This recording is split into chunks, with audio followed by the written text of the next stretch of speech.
உலகெங்கும் வாழும் அன்பு தமிழ் நெஞ்சங்களுக்கு வணக்கம். NBC செய்தி மடலில் உங்களை சந்திப்பதில் எல்லையற்ற ஆனந்தம். உலகளாவிய தமிழ் சொந்தங்களே, நீங்கள் தொடர்ந்து கொடுத்து வருகிற ஆதரவுக்கு மிக்க நன்றி. இன்றைய நாளில் நமது NBC செய்தி மடலில் கிறிஸ்தவ பெரியார் டாக்டர் பீட்டர் சாலமன் ஐயா அவர்களை சந்திக்கலாம். வாருங்கள் ஐயா. வணக்கம் ஐயா. வணக்கம். சொல்லுங்க. ரத்தம் சிந்தல் இல்லாமல் பாவ மன்னிப்பே இல்லைன்னு சொல்லும்போது அது ஒரு முரண்பாடான ஒரு கருத்தை போல படுகிறது ஐயா. இதை நீங்க எப்படி பாக்குறீங்க? ஒரு தியாலஜியனாக, அதாவது கடவுள் கோட்பாட்டை அறிந்த ஒரு மனிதனாக, ஒரு தியாலஜிக்கலான ஒரு இன்டர்பிரிட்டேஷன், அதற்கான ஒரு பதில். முதலாவது, இந்த வசனம் புதிய ஏற்பாட்டில் எபிரேயர் 9வது அதிகாரம் 22வது வசனத்தில் இருக்கு. அங்க என்ன போட்டிருக்குதுன்னா, ரத்தம் சிந்துதல் இல்லாமல் மன்னிப்பு உண்டாகாது என்று போட்டிருக்கு. ஆங்கிலத்தில் எப்படி சொல்லியிருக்காங்கன்னா, without shedding of blood there is no remission அல்லது there is no forgiveness என்று சொல்லப்பட்டிருக்கு. இந்த வசனத்தினுடைய ஒரு பகுதி தான் இது. அதுக்கு மேல ஒரு பகுதி இருக்கு. நம்ம அதை கவனிக்காம கீழ்ப்பகுதியை மட்டும்தான் சொல்றோம். ஆமா, அதை நீங்க கவனிச்சுக்கணும். ஒண்ணு. ரெண்டாவது, ரத்தமும் பாவ மன்னிப்பும் பைபிள் முழுவதும் பேசப்பட்ட ஒரு செய்தி தான். எல்லா மதங்களிலும் ரத்தம் ஒன்று அவர்களுடைய மத கோட்பாட்டில தேவைப்படுகிறது. All religion needs R proves they have some kind of a blood connected with the religion. இது நீங்க பார்க்கலாம். ஒரு குழந்தை தாயினுடைய வயிற்றிலிருந்து வெளியே வரும் பொழுது முழுமையாக ரத்தம் பூசப்பட்ட ஒன்றாகவே வெளியே வருகிறது. அதனாலதான் முதல் முறையாக குழந்தையை எடுத்து துடைத்து அதை தூய்மைப்படுத்தி நாம் பார்க்கிறோம். அதனால மனிதன் வெளிப்படும் போதே இரத்த கரையோடு தான் பிறந்திருக்கிறான். ஏனென்றால் அவன் மாம்சமும் இரத்தமும் உடையவனாயிருக்கிறான் என்று எபிரேயர் 2வது அதிகாரம் 16வது வசனத்தில் படிக்கிறோம். எபிரேயர் 9வது அதிகாரம் 22வது வசனத்துல ரத்தம் சிந்துதல் இல்லாமல் பாவ மன்னிப்பு உண்டாகாது என்ற அந்த கருத்து, அந்த வசனத்தினுடைய மேல் பகுதி நீங்க கவனிச்சீங்கன்னா கடவுள் எதை பற்றி பேசுகிறார் என்று நமக்கு புரியும். காரணம், மனிதர்கள் தங்கள் விருப்பத்தின்படி எதை வேணாலும் பலியாக செலுத்துவது பிற மதங்கள்ல வழக்கம். யானையை பலியா கொடுத்திருக்காங்க, குதிரையை பலியா கொடுத்திருக்காங்க, பன்றியை பலியா கொடுத்திருக்காங்க, பசுவை பலியா கொடுத்திருக்காங்க, ஆட்டை பலியா கொடுத்திருக்காங்க, கோழியை பலியா கொடுத்திருக்காங்க. சில ஏழ்மையான மக்கள் ஓணானை கூட பிடித்து பலி செலுத்துவதை பார்க்கிறோம், குருவியை பிடித்து பலி செலுத்துவதை பார்க்கிறோம். ஆனா பைபிள்ல இப்படிப்பட்ட மிருகங்கள் எல்லாவற்றையும் தவிர்த்து தேவன் கட்டளையிட்ட ஒரு மிருகத்தை தான் அவங்களால் தேர்ந்தெடுக்க முடியும். அதாவது ஆங்கிலத்தில் சொல்றதா இருந்தா காட்ஸ் chosen அனிமல், கடவுளால் தேர்ந்தெடுக்கப்பட்ட ஒரு மிருகம், அதை தான் பலியாக பழைய ஏற்பாட்டில் நம்ம படிக்கிறோம். அதுல இருந்து நம்ம என்ன தெரிஞ்சுக்கிறோம்னா, நம்ம இஷ்டத்துக்கு நம்ம பலிகளை இட முடியாது. நம்ம பார்க்கிற நொண்டியாக, குருடாக, நைந்து போன, கால் உடைந்த, நெருங்குண்ட, செத்த மிருகங்களை எல்லாம் நம்ம பலியாக்க முடியாது. பைபிள்ல chosen அனிமல் என்று வந்திருக்கிறது. தெரிந்து கொள்ளப்பட்ட ஒரு மிருகத்தை தான் பலியாக கொடுக்க முடியும். ரெண்டாவது, அந்த மிருகத்துக்கு வயது சொல்லப்பட்டது. ஒரு வயது, பழுதற்றது, ஆண் என்றெல்லாம் அங்கே பேசப்பட்டிருக்கிறத நீங்கள் பார்க்கலாம். அதனால்தான் எபிரேயர் 9:22 முதல் பகுதி பாருங்க. நியாய பிரமாணத்தின்படி கொஞ்சம் குறைய எல்லாம் இரத்தத்தினாலே சுத்திகரிக்கப்படும், இரத்தம் சிந்துதல் இல்லாமல் மன்னிப்பு உண்டாகாது. இப்படிதான் அந்த வசனம் இருக்கு. அப்போ இந்த முரண் நீங்க கேட்டீங்க, முரணே கிடையாது. காரணம் என்னன்னா, ரத்தம் சிந்துதல் என்ற இந்த கருத்து மனிதன் விருப்பப்பட்டு ஒரு மனிதனை வெட்டுவதோ, ஒரு மிருகத்தை வெட்டுவதோ, ஒரு யானையை வெட்டுவதோ, ஒரு குதிரையை வெட்டுவதோ இங்கே பேசப்படல. நியாய பிரமாணத்தின்படி, அக்கார்டிங் டு த லா. அப்படியானால் மனிதன் தன்னுடைய விருப்பத்தின்படி பலி செலுத்த முடியாது, தேவனுடைய கட்டளையின்படி தான் செலுத்த முடியும். அப்போ தேவனுடைய கட்டளை என்னன்னு பார்த்தா தான் நமக்கு இந்த வசனத்தினுடைய அர்த்தம் புரியும். ஆகவே இந்த வசனம் முரணானா முரணே கிடையாது. காரணம், the law was given by God. பிரமாணம் தேவனால் கொடுக்கப்பட்டிருக்கு.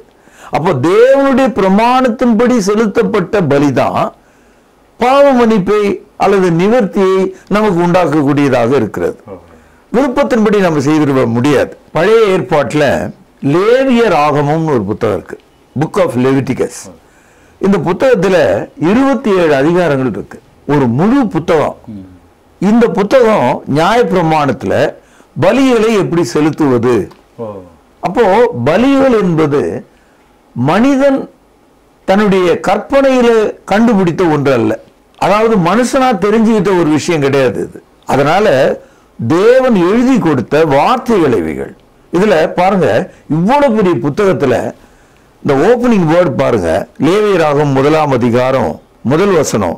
கர்த்தர் ஆசாரிப்பு கூடாரத்திலிருந்து மோசேயை கூப்பிட்டு அவனை நோக்கி, இஸ்ரவேல் புத்திரரிடத்திலே சொல்ல வேண்டியது என்னவென்றால், உங்களில் ஒருவன், கவனிங்கள், கர்த்தருக்கு பலி செலுத்த வந்தால் மாட்டு மந்தையிலாவது ஆட்டு மந்தையிலாவது ஒரு மிருகத்தை தேர்ந்தெடுத்து பலி செலுத்த வேண்டும்.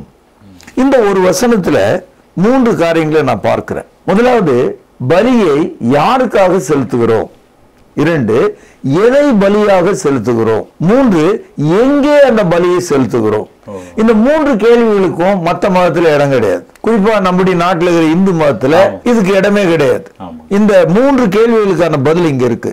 கர்த்தருக்கு பலி. 2வது, கர்த்தர் நியமித்த ஆசாரிப்பு கூடாரத்திலே பலி. 3வது, ஆடு மாடு அவைகளில் தெரிந்து கொள்ளப்பட்டவைகள். ஏன்னா போற வர ஆட்டாலும் பிடிச்சிட்டு வர முடியாது. அதாவது திருடி கொண்டு வந்த ஆட்டை நீ பலியிட முடியாது. அதை கவனிச்சுங்களா? ஆடு ஒழுங்கா இருந்தா கூட திருட்டு ஆடா இருந்தா அந்த பலி உனக்கு உதவாது.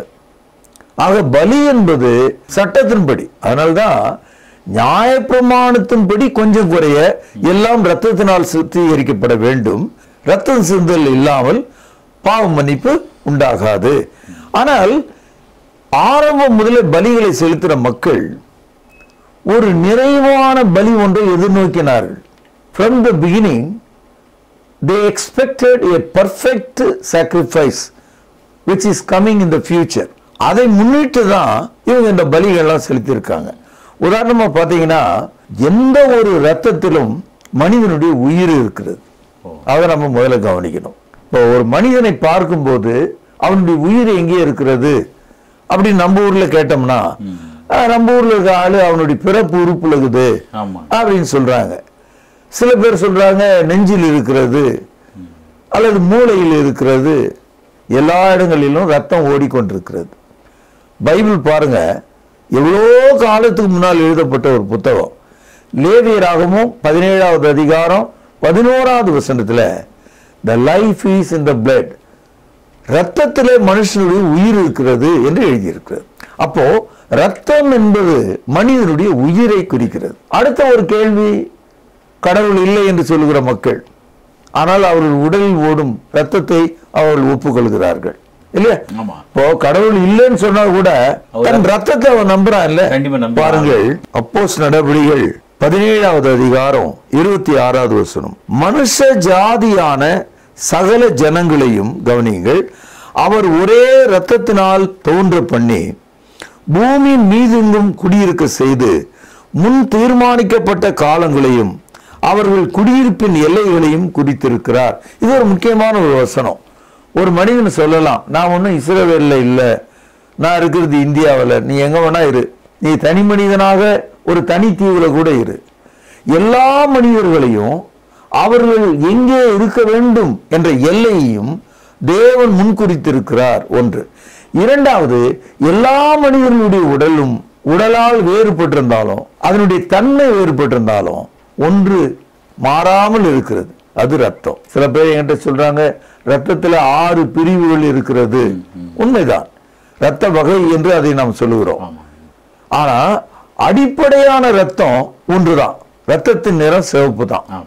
ஆக வெள்ளையா இருந்தாலும் மனுஷன், கருப்பா இருந்தாலும், மஞ்சள் நிறமா இருந்தாலும், மாநிறமா இருந்தாலும், எல்லா மனிதனுடைய உடலிலே ஒழுகும் ரத்தம் சிவப்பா தான் இருக்கும். ஆகவே எல்லா மனிதர்களுக்குள்ளும் ஒரே மாதிரியான ரத்தம் தான் இருக்கு. ரத்தத்திலே உயிர் இருக்கிறது.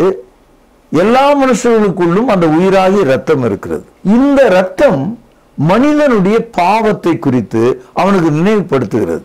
அந்த ரத்தம் அந்த மனிதனை தேவனுடைய மனிதனாக மாற்றுகிறது. இப்ப நம்ம ஏன் கடவுளை நம்புறோம்னு சொன்னா, நம்முடைய ரத்தத்தை நம்ம முதல்ல நம்புறோம். We believe in our life, we believe in our blood. Therefore we trust in God, who is the creator and maker of our life. ஆகவே தான் கடவுளை நம்புகிற மனிதன் முதலாவது தன்னுடைய ரத்தத்தின் வழியாகவே கடவுளை அவர் நம்புகிறான்.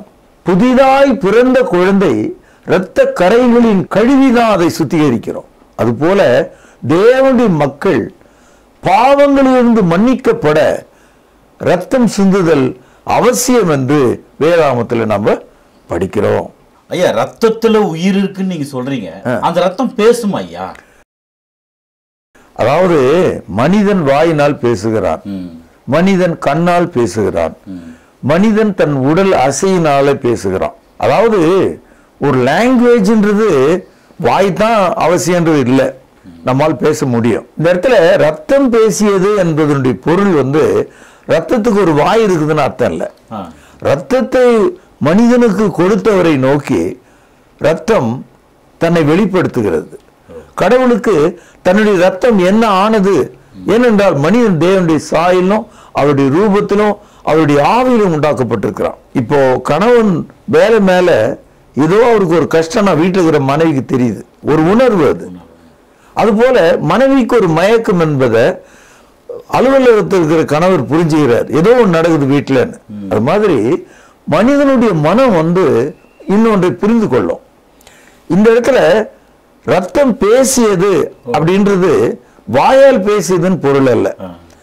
சிந்தப்பட்ட ரத்தத்தை தேவன் உணர்ந்தார், தேவன் புரிந்து கொண்டார். எந்த நோக்கத்துக்காக அந்த ரத்தம் சிந்தியது என்பதை தேவன் அறிந்து கொண்டார். இந்த ஆங்கிள் தான் படிக்கணும் நம்ம. பாருங்கள், ஆதியாகமம் 4வது அதிகாரம் 10வது வசனம் இது. அதற்கு அவர், என்ன செய்தாய்? உன் சகோதரனுடைய ரத்தத்தின் சத்தம் பூமியிலிருந்து என்னை நோக்கி கூப்பிடுகிறது என்று சொன்னார். அதாவது காயின் தன் சகோதரனாகிய ஆவேலை வயல்வெளிகளில கொலை செய்தான். எப்படி கொலை செய்தான்? அவனுடைய மூக்கை பிடித்தா அல்லது கழுத்தை பிடித்தானா? இல்ல, ஏதோ ஒரு வகையில அவன் உடலில் உள்ள ரத்தம் அனைத்து சிந்தத்தக்கதாக ஏதோ ஒன்றினாலே வெட்டி இருக்கிறான்.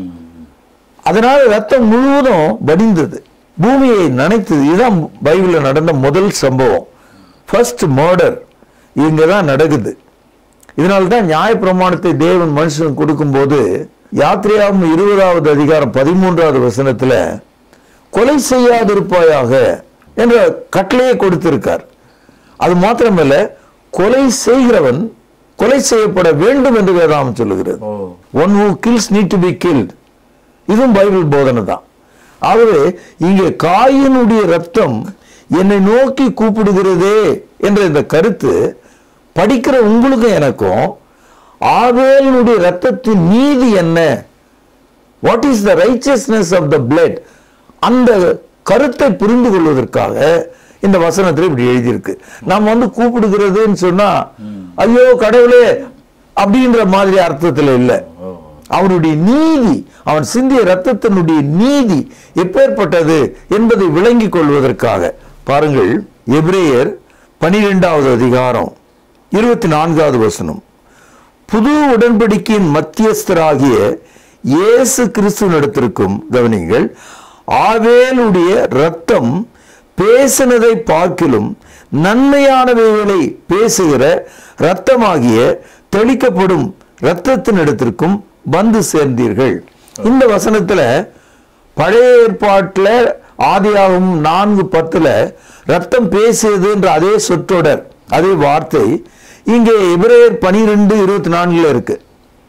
ஆபேலின் ரத்தம் பேசினதை பார்க்கிலும் மேன்மையானவைகளை பேசும் ரத்தம் என்று இயேசுவின் ரத்தத்தை இங்கே நாம் படிக்கிறோம்.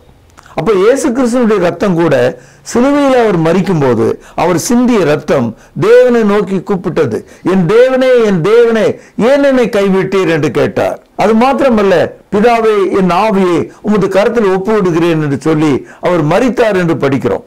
அவர் சிலுவிலே மரித்த போது 2 கைகளில் ஆணிகள் கடாவப்பட்டது, 2 கால்களில் ஆணிகள் கடாவப்பட்டது, அவருடைய விழாவிலே ஈட்டினால் குத்தப்பட்டது, அவருடைய தலையிலே முள்முடி சூடப்பட்டது, 5 காயங்கள் வழியாக முழு ரத்தமும் வடிந்து முடிந்த பிறகு விழாவில் இருந்து நீர் வடிந்தது என்று யோவான் அப்போஸ்தலருடைய சுவிசேஷ புத்தகத்தில் நாம் படிக்கிறோம்.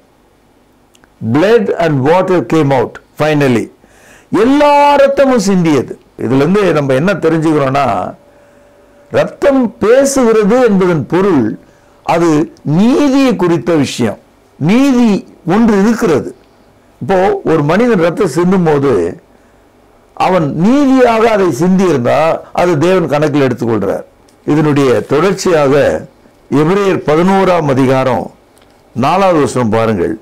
விசுவாசத்தினாலே ஆபேல் காயினுடைய பலியிலும் மேன்மையான பலியை தேவனுக்கு செலுத்தினான், அவன் நீதிமான் என்று சாட்சி பெற்றான், அவனுடைய காணிக்கைகளை குறித்து தேவனை சாட்சி கொடுத்தார், அவன் மரித்தும் இன்றும் பேசுகிறான். இந்த இடத்துல காயின் ஆபேல் பலி செலுத்துறாங்க. ஆனா அந்த பலியில யார் யாருக்கு செலுத்தினார்கள் அதான் கவனம். நம்ம ரொம்ப கவனிக்கிறதெல்லாம் என்னன்னா, ஆபேல் ஆட்டு மந்தையின் முதலீட்டை கொண்டு வந்தான், காயின் தன்னுடைய நிலத்தில் இருந்த கனிகளை கொண்டு வந்தான். அந்த அர்த்தத்தில் தான் நம்ம கவனிக்கிறோம். அது உண்மைதான். ஆனா காயின் தேவனுக்கு செலுத்தினானா? இல்ல. ஆனா ஆபேல் தேவனுக்கு செலுத்தினான். அதுதான் நீங்க கவனிக்கணும். 11ஆம் அதிகாரம் 4வது வசனம் மீண்டும் வாசிக்கிறோம் பாருங்க. விசுவாசத்தினாலே அப்படின்னா தேவனுடைய வார்த்தையின்படியே அர்த்தம். விசுவாசம் கேள்வினாலே, கேள்வி தேவனுடைய வசனத்தினால் வருகிறது. ரோமர் 10ஆம் அதிகாரம் 17வது வசனம். விசுவாசத்தினாலே ஆபேல் காயினுடைய பலியிலும், இந்த இடத்துல பலி என்ற வார்த்தை இருக்கு, உணவுக்காக அது வெட்டப்படல, பலியிலும் மேன்மையான பலியை கவனிங்கள் தேவனுக்கு செலுத்தினான். இதுதான் நான் ஏற்கனவே உங்களுக்கு சொன்னேன்.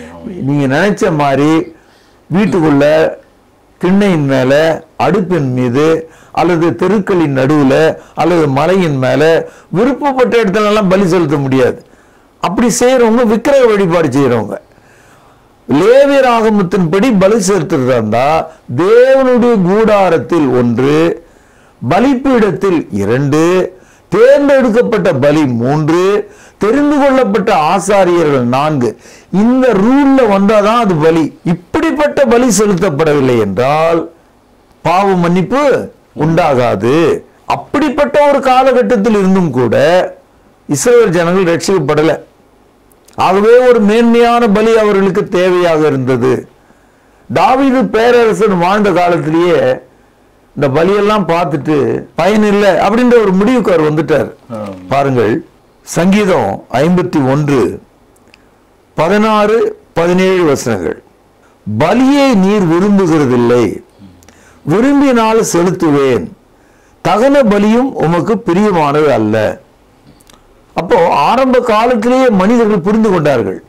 ஏராளமான பலிகளை செலுத்துகிறவர்கள் அதை தொழிலின் முறையாக அவங்களுடைய வசதிக்கு செலுத்தியிருக்கான். ஏழையால செலுத்த முடியல, பணக்காரன் அடிச்சு பிடிச்ச எல்லாத்தையும் செலுத்திட்டான். அதனால்தான் சொல்றாரு, பலியை நீர் விரும்புகிறது இல்லை, விரும்பினால் அதை செலுத்துவேன், தகன பலியும் உமக்கு பிரியமானதல்ல. எந்த பலி சரியா இருக்க முடியும் அப்படின்னு தாவீது சொல்றார். பாருங்க 17ஆம் வசனம். தேவனுக்கு ஏற்கும் பலிகள் நொறுங்குண்ட ஆவிதான், தேவனே நொறுங்குண்டதும் நறுங்குண்டதுமான இருதயத்தை நீர் புறக்கணியீர். அதாவது broken and contrite spirit of the heart. நொறுங்குண்டதும் நறுங்குண்டதுமான இருதயம், அதுதான் மனம் திரும்புகிற இருதயம். அந்த இருதயத்துக்குரிய பலிதான் தேவனுக்கு பிரியமா இருக்க முடியும். நீங்க எத்தனை ஆடு மாடை பிடிச்சி வெட்டினாலும் பயன் இல்லை. உன் இருதயம் நொறுங்கணும். ஓசியா தீர்க்கதரிசன புத்தகம் 6ஆம் அதிகாரம் 6வது வசனம். பலியை அல்ல இரக்கத்தையும் தகன பலிகளை பார்க்கிலும் தேவனை அறிகிற அறிவையும் விரும்புகிறேன். இஸ்ரவேல் ஜனங்கள் காலப்போக்கில் அவர்கள் எவ்வளவோ அக்கிரமங்களை செய்தாலும் ஒரு பலி செலுத்தி விட்டால் போதும் என்ற நிலைக்கு வந்துட்டாங்க. They bought their sacrifices with a price. அதாவது ஒரு சீட்டை போல பலியை வாங்கி கொண்டார்கள். கடவுள் கேட்டா இந்த வச்சுக்க, இந்த காசை வச்சுக்க அப்படின்னு சொல்ற மாதிரி ஆயிட்டான். அதனால இந்த பலிகள் தேவனுக்கு பிரியமா இல்லை. இப்போ தேவனுக்கு ஏற்கும் பலின்னு ஒண்ணு இருக்கு. அந்த பலியை செலுத்துவதற்காகத்தான் இந்த பழைய ஏற்பாட்டு பலி மார்க்கம் ஒரு முடிவுக்கு வந்தது. நிறைய கிறிஸ்தவர்களுக்கு தெரியாது. உதாரணமா உலகம் முழுவதும் பாருங்க, எல்லா மதங்களிலும் ஒரு காலகட்டத்தில் பலி செலுத்தி இருக்காங்க. நம்ம நாட்டில் எல்லா இடங்களிலும் பலி செலுத்தி இருக்காங்க. அதனாலதான் இன்னைக்கும் ஒரு கோவில்ல பாத்தீங்கன்னா ஒரு பலிப்பீடம் இருக்கு. அங்க ஒரு ஆடு மாடுக்கு பதிலா ஒரு கண்ணுக்குட்டிய அங்க வச்சிருக்கிறத நீங்க பார்க்கலாம். நந்தின்னு சொல்றாங்க. அப்போ பலிகளின் மார்க்கமா தான் இங்க இருக்கிறதா இருந்திருக்கு. இந்த பலிகள்ல ஒரு முடிவுக்கு வந்தது. அது எப்போ வந்தது என்பதை மக்கள் தேடுவது இல்லை, புரிந்து கொள்வது இல்லை. அப்படின்னா ஐயா, பலிக்கும் இயேசு கிறிஸ்துக்கு ஏதாவது சம்பந்தம் இருக்கு ஐயா? இயேசு வந்ததே பலியாகும்படியாகத்தான். பாருங்கள், யோவான் எழுதிய சுவிசேஷம் 1வது அதிகாரம் 29வது வசனம். மறுநாளிலே யோவான் இயேசுவை தன்னிடத்தில் வர கண்டு, கவனிகள், இதோ உலகத்தின் பாவத்தை சுமந்து தீர்க்கிற தேவ ஆட்டுக்குட்டி என்றான். அதாவது லேவியராகமம் என்ற புத்தகம் இஸ்ரவேலர்களுக்கு மட்டும். அந்த புத்தகத்தில் எழுதியிருக்க எல்லா விதமான பலிகளும் இஸ்ரவேலர்களுக்கு மட்டும். இஸ்ரவேலர்களுடைய பாவ மன்னிப்பு தான் நியாயப்பிரமாணத்தின்படி கொடுக்கப்பட்டது. ஆனா இயேசு கிறிஸ்து உலகத்தாருடைய பாவங்களை, உலகத்துடைய எல்லா மனுஷருக்காகவும் அவர் வந்தார். மத்தேயு 1:21 பார்க்கிறோம், இயேசு என்றால் அவர் தமது ஜனங்களின் பாவங்களை நீக்கி அவர்களை ரட்சிப்பார் என்று பொருள். ஏன்னா எல்லாருக்காகவும் ஒரு பலி நமக்கு தேவைப்பட்டது. எல்லாருக்கான ஒரு பலி எங்கும் கிடைக்கல. பாருங்கள், ரோமருக்கு எழுதிய நிருபம் 5வது அதிகாரம் 7-8 வசனங்கள். நீதிமானுக்காக ஒருவன் மரிக்கிறது அரிது, நல்லவனுக்காக ஒருவேளை ஒருவன் மரிக்க துணிவான். நாம் பாவிகளாய் இருக்கையில் கிறிஸ்து நமக்காக மரித்ததனாலே தேவன் நம்மேல் வைத்த தமது அன்பை விளங்க பண்ணுகிறார். அதாவது ரைச்சஸ் மேனுக்காக கூட இன்னொரு மனுஷன் பலியாக மாட்டான். ரொம்ப நல்லவன் என்பதற்காக கூட ஒரு உயிரை கொடுக்க மாட்டான். நாம் பாவிகளாய் இருக்கையில், எல்லா மனுஷனும், ரோமர் 3வது அதிகாரம் 23வது வசனத்தில் படிக்கிறோம், எல்லாரும் பாவம் செய்து தேவ மகிமையற்றவர்களானார்கள். அப்போ there is none righteous. இயேசு கிறிஸ்து நமக்காக பலியானார். இயேசு சிலுவையிலே மரித்தாரே, அந்த மரணம் தான் final and the last sacrifice. ரோமருக்கு எழுதிய நிருபம் 10வது அதிகாரம் 4வது வசனம். விசுவாசிக்கிற எவனுக்கும் நீதி உண்டாகும்படியாக கிறிஸ்து நியாயப்பிரமாணத்தின் முடிவாயிருக்கிறார். அதாவது இஸ்ரவேல் ஜனங்கள் பலி கொடுத்துக்கிட்டே வந்தாங்க. அந்த நியாயப்பிரமாணம் அவர்களை ஆண்டு கொண்டிருந்தது. எது வரைக்கும் ஆண்டது? எது வரைக்கும் அவங்க பலி செலுத்தலான்னா இயேசு கிறிஸ்துவினுடைய சிலுவை தான் கடைசி பலி. அதான் முற்றிலுமான பலி, முழுமையான பலி, தேவனால் கொடுக்கப்பட்ட ஒரு பலியா இருக்கார். ஆனா அந்த யூதர்கள் அடங்கா பிடாரிகளாக இயேசு கிறிஸ்துவினுடைய மரணத்துக்கு பிறகும் அவங்க பலி கொடுத்தாங்க. அந்த தேவாலயத்துல எவ்வளவு நாளைக்கு கொடுத்தாங்கன்னா அதுக்கு அடுத்து வந்து ஏறக்குறைய 40 ஆண்டுகள் கொடுத்திருக்காங்க. இப்ப இயேசு கிறிஸ்து சற்றேறக்குறைய 33வது வருஷம் சிலுவையில் மரித்தார் என்று வைத்துக் கொள்ளுங்கள். 70வது ஆண்டு வரைக்கும் அவர்கள் பலி கொடுத்துக்கிட்டே வந்தாங்க. ஏன்னா தேவாலயம் இருந்தது, பலிப்பீடம் இருந்தது, ஆசாரிகள் இருந்தார்கள், பலிகளை கொடுத்தாங்க. ஆனால் அந்த பலி நிராகரிக்கப்பட்டது. அதனுடைய அடையாளமாக தேவாலயம் இடித்து தரைமட்டமாக மாற்றப்பட்டது, பலிப்பீடம் தகர்க்கப்பட்டது, ஆசாரிகள் ஓடி போனாங்க. ஒரு யூதன் கூட அவங்களுடைய சொந்த ஊர்ல இல்லை. இது 70வது ஆண்டுல நடந்தது. இதுதான் 70 AD தியரி. அதாவது ரோம பேரரசன் தீத்து ராயனால அன்றைக்கு இருந்த யூத சமுதாயம் அந்த ஜென்ம தேசத்திலிருந்து விரட்டப்பட்டாங்க. அன்னைக்கு ஓடின அந்த யூதர்கள் உலகம் முழுவதும் ஓடி போனாங்க. 1945வது வருஷம் மே மாசம் 15ஆம் தேதி மறுபடியும் ஒரு சில யூதர்கள் அந்த இஸ்ரவேல் என்ற தேசத்தை அவர்கள் வந்து அமைத்துகிறார். ஆக ஏறக்குறைய 2000 வருஷம் இன்னைய தேதி வரைக்கும் யூதர்கள் பலி செலுத்துவது கிடையாது. இன்னைக்கு கிடையாது. உலகம் முழுதும் இருந்த மக்களும் பலி செலுத்துவதை விட்டு விட்டார்கள். இதெல்லாம் எதை காட்டுதுன்னா, there was a final sacrifice. It was given eternally for all mankind. எல்லா மனிதனுக்காகவும் கிறிஸ்து பலியானார் என்ற அந்த கருத்து அங்கே நிலைநாட்டப்பட்டிருக்கிறத நான் பார்க்கிறேன்.